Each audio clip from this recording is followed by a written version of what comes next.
Good morning, good morning. So mag-1 week na po, nagtunaw ang yellow. So ang bilis mag-green. I-green agad. Madidilig yun ng mga ibon. Yung mga ibon ay humuhuni. Yan, wala na yung mga pang winter natin na gamit.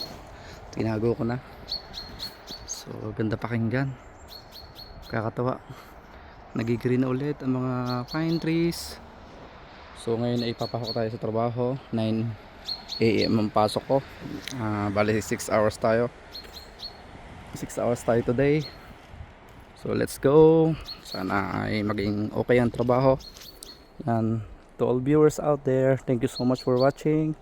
So ang ganda ng ng araw, not on auring ko pa ista. So basa tanan. Ilang guys, update lang tayo. Umuusok pa rin ang bibig natin. So yun lang, keep safe always and bye bye. Napakaganda ng panahon. Naitayo na nga pala natin yung ating duyan natin. And kulang na rin mga table. Okay, let's go. Bye bye. Keep safe always. Thank you.